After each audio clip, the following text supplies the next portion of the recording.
युद्ध किसी भी वक्त शुरू हो सकता है। अमेरिका ने निकोलस मादुरो के देश को हर तरफ से घेर लिया है। ट्रंप का सबसे ताकतवर जंगी जहाज भी वेनेजुएला पहुंचने वाला है और अब हर तरफ से यही सिग्नल मिल रहा है कि डोनाल्ड ट्रंप किसी भी वक्त हमले का ऑर्डर दे सकते हैं। लेकिन राष्ट्रपति मादुरो ने मॉस्को, बीजिंग और तेहरान फोन डायल करके ट्रंप को चौंका दिया है। देखिए।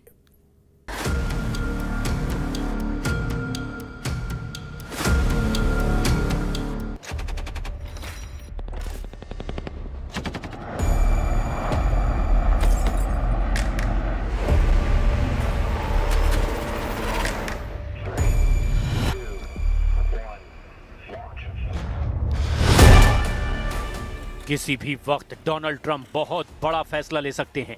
किसी भी वक्त वेनेजुएला में टॉम हॉक मिसाइल फायर की जा सकती है। किसी भी वक्त वेनेजुएला के राष्ट्रपति निकोलस मादुरो को सत्ता से हटाने वाला युद्ध शुरू हो सकता है। अमेरिका के जंगी जहाज टॉम हॉक मिसाइल फायर करने के लिए बेकरार हैं और इस वक्त कैरेबियन सागर में युद्ध का फैसला डोनाल्ड ट्रंप के सीक्रेट ऑर्डर का इंतजार कर रहा है। क्या होने वाला है वेनेजुएला में? क्या डोनाल्ड ट्रंप और वेनेजुएला के राष्ट्रपति निकोलस मादुरो की दुश्मनी दुनिया को एक और बड़े युद्ध में झोंक देगी? ट्रंप ने जिस तरह से कैरेबियन सागर में अपने बेड़े तैनात किए हैं, उससे साफ लग रहा है कि डोनाल्ड ट्रंप की नीयत में बहुत ज्यादा फायर पावर है। लेकिन ट्रंप की युद्ध वाली आग बुझाने के लिए मादुरो ने 3 बड़ी ताकतों से संपर्क कर लिया है। पहला है रूस, दूसरा है चीन और तीसरा है ईरान। वेनेजुएला के राष्ट्रपति निकोलस मादुरो ने इन देशों से मिसाइल मांगी है, लॉन्ग रेंज रडार मांगे हैं और सुखोई विमानों को अपग्रेड करने की मांग की है। वो ड्रोन भी मांग रहे हैं। वो किसी भी कीमत पर डोनाल्ड ट्रंप के गुस्से पर पानी फेरना चाहते हैं। ये रिपोर्ट अमेरिकी मीडिया में छपी है और इस रिपोर्ट में अमेरिकी सरकार के सीक्रेट डॉक्यूमेंट का हवाला दिया जा रहा है। 2013 से वेनेजुएला की कमान संभाल रहे निकोलस मादुरो ने रूस के राष्ट्रपति व्लादिमीर पुतिन को चिट्ठी लिखी है। उन्होंने रूस से मिसाइल मांगी है। मादुरो ने चीन के राष्ट्रपति शी जिनपिंग को भी खत लिखा है। चीन से वो नए रडार चाहते हैं।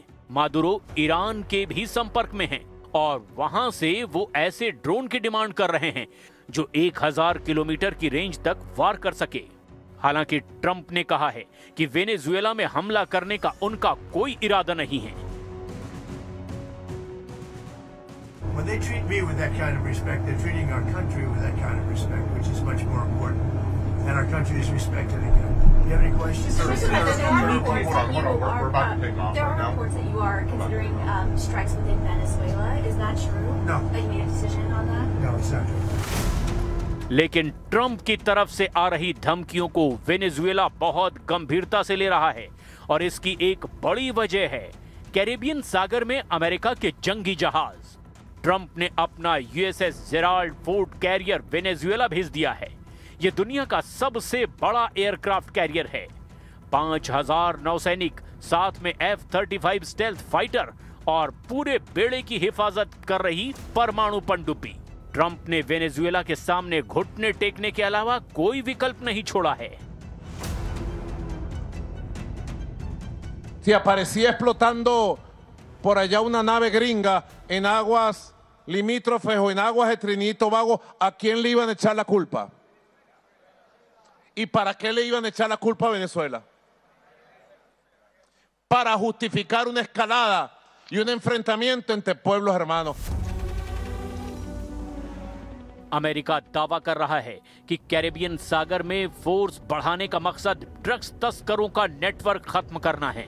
लेकिन कोई नासमझ ही इस बात को मानेगा कि डोनाल्ड ट्रंप एक कैरियर बैटल ग्रुप के जरिए ड्रग तस्करी को काबू करना चाहते हैं। डोनाल्ड ट्रंप की निगाहें अमेरिका से 2000 किलोमीटर दूर वेनेजुएला पर है। अमेरिका ने वेनेजुएला से युद्ध की तैयारी पूरी कर ली है। अमेरिका के सबसे खतरनाक फाइटर जेट तैयार हैं। अटैक हेलीकॉप्टर उड़ान भर रहे हैं। वेनेजुएला के समुद्री तट पर कैसे हमला होगा, इसका अभ्यास किया जा रहा है। डोनाल्ड ट्रंप ने वेनेजुएला को घुटनों पर लाने के लिए पूरी ताकत झोंक दी है। क्या ये इतना आसान होगा? वेनेजुएला के पश्चिम में पड़ोसी देश कोलंबिया ने भी कहा कि ट्रंप का इरादा साफ साफ वेनेजुएला पर चढ़ाई करने का है।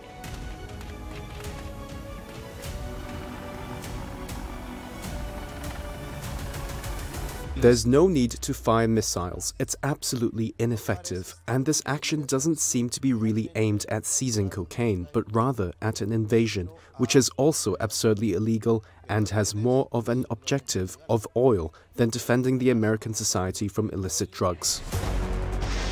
लेकिन एक दक्षिण अमेरिकी देश वेनेजुएला को पस्त करने के चक्कर में डोनाल्ड ट्रंप से एक बड़ी गलती हो सकती है। इसे अभी से ट्रंप का काराकस ब्लंडर कहा जा रहा है। डोनाल्ड ट्रंप क्या वेनेजुएला से युद्ध करके अमेरिका को दूसरे वियतनाम में फंसाने जा रहे हैं? ऐसे बहुत से सवाल हैं जो इस वक्त अमेरिका की इस नेवल कमांडो टीम के जहन में भी घूम रहे होंगे। फास्ट बोट पर सवार ये सैनिक अमेरिका के स्पेशल फोर्स का हिस्सा हैं। इनका काम होता है दुश्मन के इलाके में घुसकर उसे खत्म करना या पूरे इलाके पर कब्जा जमाना। M240 मीडियम मशीन गन के साथ अमेरिका के सील कमांडो बता रहे हैं कि कैसे वो वेनेजुएला के खिलाफ एक बड़े युद्ध के लिए तैयार हो चुके हैं। कैरेबियन सागर में ड्रग तस्करों को खत्म करने की आड़ में अब वेनेजुएला डोनाल्ड ट्रंप का प्राइम टारगेट बन चुका है।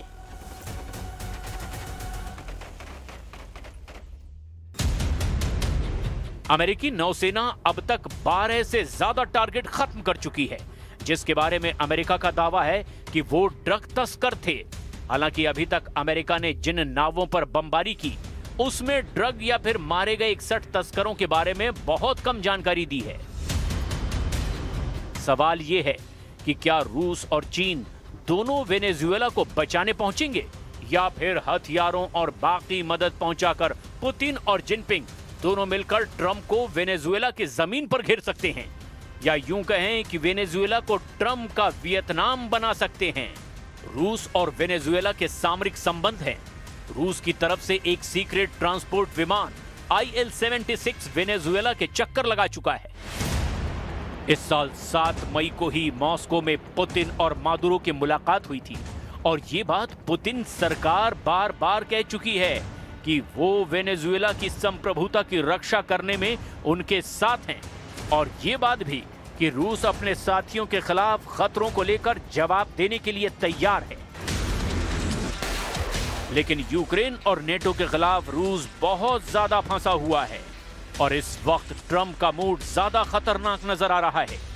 दावा किया जा रहा है कि अमेरिकी नौसेना ने अपनी 10% ताकत अभी कैरिबियन सागर में तैनात कर दी है और उसका सबसे बड़ा टारगेट वेनेजुएला ही बन चुका है। डोनाल्ड ट्रंप का एजेंडा बिल्कुल साफ नजर आ रहा है। वो जानते हैं कि जिस तरह से अमेरिका ने इराक से सद्दाम हुसैन को हटाया, लीबिया से मुअम्मर गद्दाफी को हटाया, जिस तरह सीरिया से बशर अल असद को हटाया गया, ठीक वैसे ही वेनेजुएला से मादुरो को हटाया जा सकता है। पर सवाल है कि क्या पुतिन ऐसा होने देंगे? इस साल जुलाई में ही रूस ने वेनेजुएला में कैलाशनिकोव की हथियार फैक्ट्री खोली है। वेनेजुएला के तेल और गैस भंडार में भी रूस का दखल है। मामला हजारों करोड़ डॉलर का है और इस बार डोनाल्ड ट्रंप की भी नजर है। इसीलिए अमेरिका ने बड़े पैमाने पर अपनी नौसेना को वेनेजुएला के पास तैनात कर दिया है।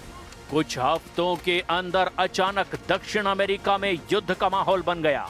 कैरेबियन सागर अब काला सागर की तरह उबलने लगा है, क्योंकि अमेरिका के बड़े बड़े जंगी जहाज वेनेजुएला के आसपास मंडरा रहे हैं। ट्रंप का फोकस अचानक ईरान और यूक्रेन से निकलकर वेनेजुएला पर पहुंच गया है। अमेरिका की फौज ने वेनेजुएला पर हमला करने की पूरी तैयारी कर ली है। डोनाल्ड ट्रंप बता रहे हैं कि किसी भी वक्त वेनेजुएला का वो हाल किया जा सकता है जैसे इजराइल ने गाजा का किया है। वेनेजुएला के राष्ट्रपति निकोलस मादुरो ने कहा है कि उनकी फौज अब अमेरिका की एयरफोर्स की हवा निकालने के लिए तैयार है। मादुरो ने कहा कि अमेरिका की धमकियों के आगे वेनेजुएला झुकेगा नहीं। वेनेजुएला के राष्ट्रपति निकोलस मादुरो और अमेरिका के राष्ट्रपति डोनाल्ड ट्रंप के बीच 36 का आंकड़ा है। ट्रंप ने मादुरो को ड्रग तस्करी करने वाले संगठन का मुखिया तक करार दिया है। यही वजह है कि अब मादुरो को सत्ता से हटाने के लिए ट्रंप युद्ध करना चाहते हैं। इसीलिए अमेरिकी सेना के बेहतरीन से बेहतरीन वेपन सिस्टम को इस वक्त वेनेजुएला के आसपास पहुंचा दिया गया है। वेनेजुएला ने अमेरिकी हवाई हमले को काउंटर करने के लिए अपने एयर डिफेंस को चौकन्ना कर दिया है। वेनेजुएला के एयर स्पेस पर कब्जा करने के लिए ट्रंप यहां के तट पर अपनी फौज उतारना चाहते हैं, लेकिन वेनेजुएला ने अमेरिका को रोकने के लिए इंग्ला मिसाइल सिस्टम एक्टिव कर दिया है। स्वीडन से लिया गया RBS-70 एयर डिफेंस सिस्टम भी तैनात कर दिया गया है। ये दोनों एयर डिफेंस सिस्टम हेलीकॉप्टर और ड्रोन को मार गिराने में बहुत पुख्ता माने जाते हैं। अमेरिका का मीडिया बता रहा है कि CIA को ऑर्डर मिल चुका है और डोनाल्ड ट्रंप का वेनेजुएला को मिट्टी में मिलाने वाला मिशन किसी भी वक्त शुरू किया जा सकता है। यह अमेरिका का super carrier USS Gerald Ford है, जो कि 1 लाख टन वजन का है, और अब यह सुपर कैरियर वेनेजुएला को घेर कर उसे मारने के लिए तैयार है। Una guerra que nosotros vamos a evitar. ¿Con qué?